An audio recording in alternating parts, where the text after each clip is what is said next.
जी नेता कह रहे थे आरपीएससी भंग कर दो, राजेंद्र राठौड़ साहब कह रहे थे आरपीएससी भंग करो, सीपी जोशी कह रहा था आरपीएससी भंग करो, दूसरे नेता चिल्ला चिल्ला के कह रहे थे आरपीएससी भंग करो। राज कह रहे हैं डोटासरा को ज्ञान होना चाहिए, आरपीएससी भंग होने वाली चीज नहीं है। ये तो हम भी कह रहे थे कि आरपीएससी भंग नहीं हो सकती, मत चिल्लाओ मत झूठ बोलो।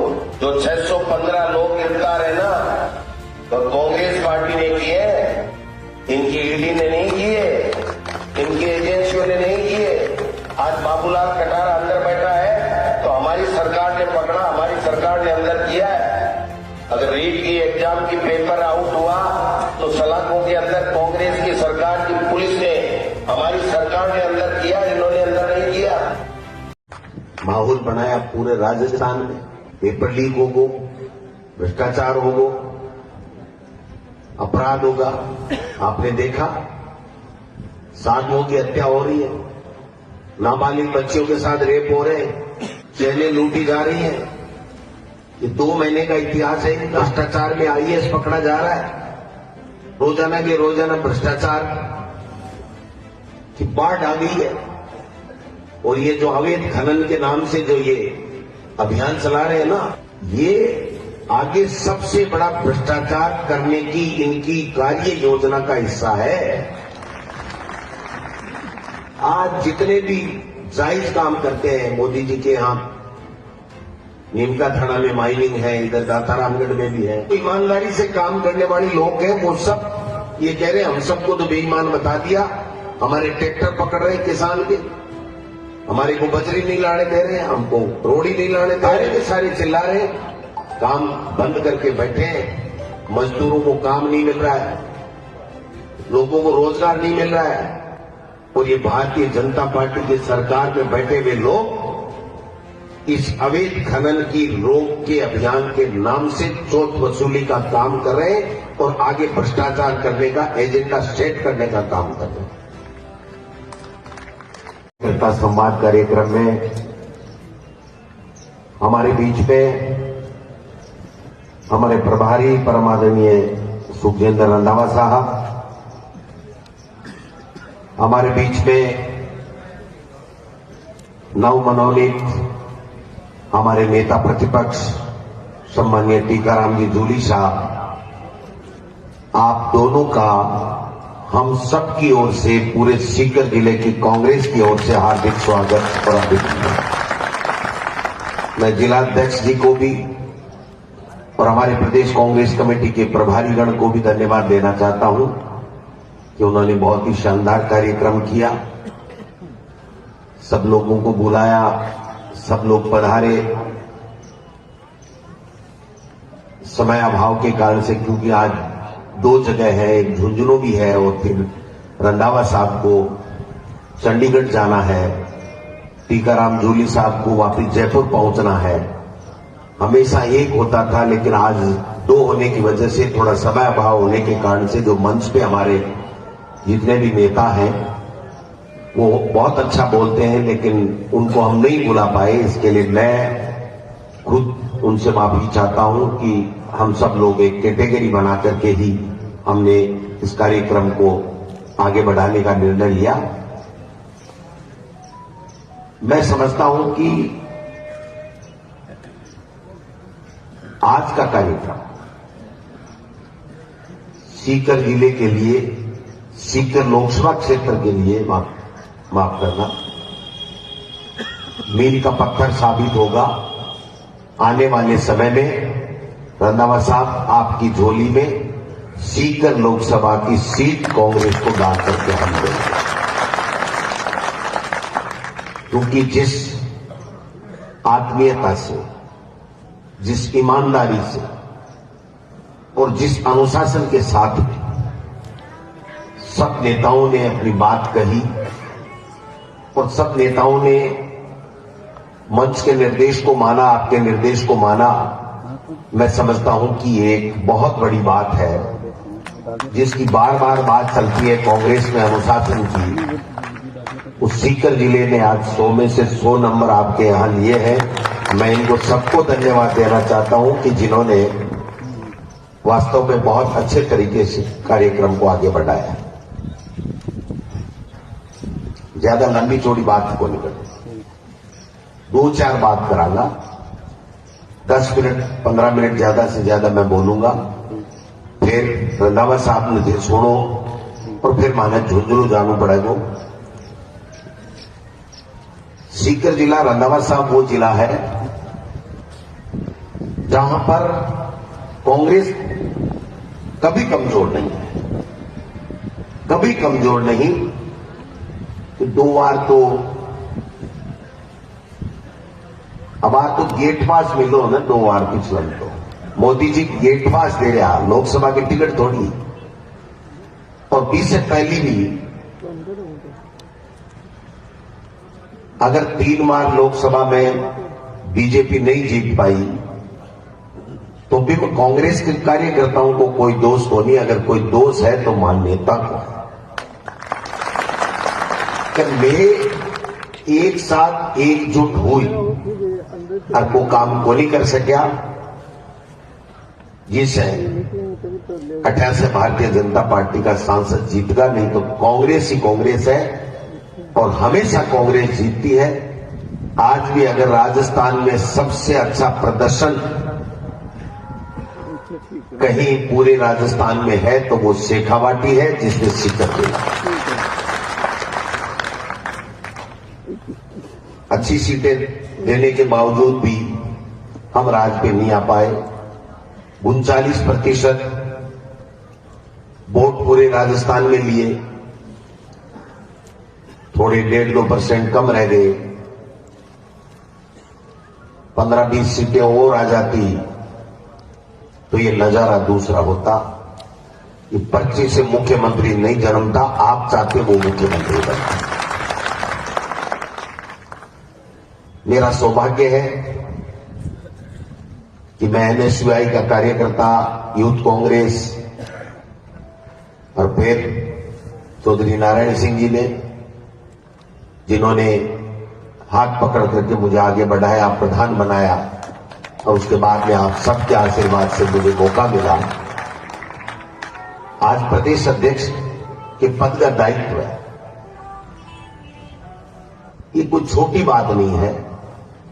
मेरे जीवन में इससे बड़ी कोई बात हो नहीं सकती कि एक मास्टर का बेटा शिक्षा मंत्री बन गया और एक प्रदेश अध्यक्ष का चेला प्रदेश अध्यक्ष बन गया। इससे बढ़िया मेरी कोई बात नहीं। लेकिन मैं एक बात कहना चाहता हूं, हमको अब समझना पड़ेगा, सोचना पड़ेगा और वो काम करना पड़ेगा जो लोग चाहते हैं। लोग ये कहते हैं कि तुम नेता ठीक हो जाओ, हम कार्यकर्ता ठीक हैं, इस भारतीय जनता पार्टी का बैंड बजा देंगे, ये लोग कहते हैं। 2 महीना होगा काई करो सरकार, और दूसरी तरफ 10 साल से मोदी जी है, काई करो। 5 साल आपा ने कांग्रेस ने मौको मिलो और काई करो। अगर ये तीनों बातों के ऊपर आप चर्चा करा तो अपना आप समझ में आ जाए कि कांग्रेस काई है, भारतीय जनता पार्टी काई है। भारतीय जनता पार्टी के करने 2 मुद्दा है। एक मुद्दो नफरत फैलाओ, आपस में लड़ाओ, ईडी, इनकम टैक्स, सीबीआई को डर दिखाओ। कोई कांग्रेस को बढ़िया नेता है, जनाधारण नेता है, बिना डरा धमका और बीजेपी में ले जा वॉशिंग मशीन में की निकाल और बिना एकदम पवित्र कर दो। और दूसरो मुद्दो है धर्म के आधार के ऊपर बांटो, लड़ाओ और राजनीतिक रोटी छेको। और देश के प्रधानमंत्री से ले नीचे तक के लेवल का बीजेपी का कार्यकर्ता और आरएसएस का कार्यकर्ता ने एक ही ट्रेनिंग है कि झूठ बोलो और ये झूठ न अति बार बोलो, अति जोर से बोलो कि बाद जनता ने सच नाक पर लाग जाए और आप लोग राज कायम रह जाए। पिछले 5 साल में रंधावा साहब, ये जो एमएलए साहब बैठे हैं या माननीय दीपेंद्र सिंह जी हमारे स्पीकर रह चुके हैं, उनका स्वास्थ्य नरम था, वो आ नहीं पाए। जितने विधायक थे हम सब कांग्रेस के साथ, और कांग्रेस ने देने में कोई कमी नहीं छोड़ी।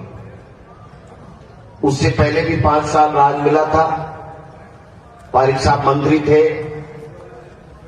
कोई कमी नहीं छोड़ी साहब।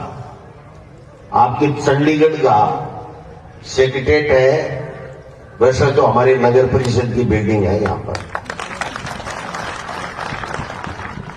यहां पर पार्क भी है, कॉलेज भी है, अलग अलग कॉलेज भी है। पिछले 5 साल में संभाग भी बन गया, जिला भी नीम का थाना बन गया। योजनाओं में कोई कमी नहीं, काम में कोई कमी नहीं, और हमारे कार्यकर्ताओं ने भी कोई कमी नहीं रखी। लेकिन हम राज में नहीं आए। अब 2 महीने से हम देख रहे हैं साहब, ये किसानों का जिला है। 15 महीने तक खून के आंसू रो रो के इन्होंने बॉर्डर पे बैठ करके 3 काले कानून वापस मोदी जी से लिए हैं। लिए कि नहीं लिए?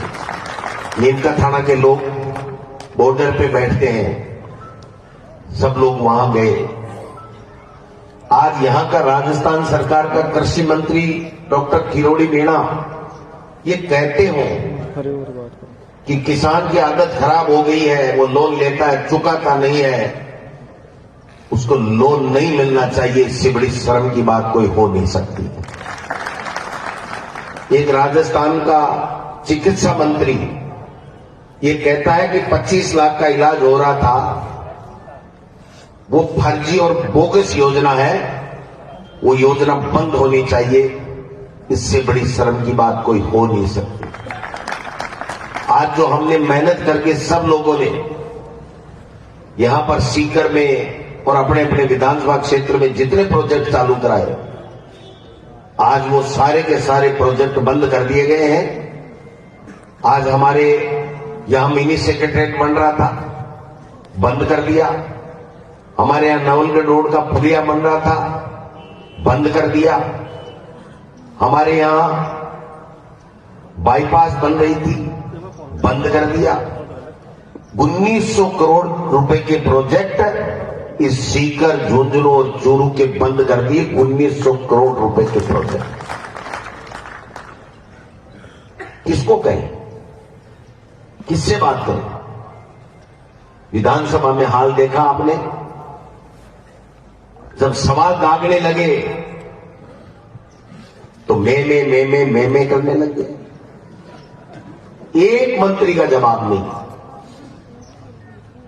मुख्यमंत्री जी ऐसे बोल रहे थे जैसे बड़ी चौपड़ पे भाषण दे रहे हैं। एक काम की बात बताइए तो बताओ। इसलिए सोचना पड़ेगा, समझना पड़ेगा, हमको एकजुट होना पड़ेगा। जो पारिक साहब ने बात कही है बहुत मार्मिक बात है, रोंगटे खड़े करती है वो बात। जो संकल्प हमारे मोदी जी ने, हमारे वीरेंद्र जी ने और शिखा बेन जी ने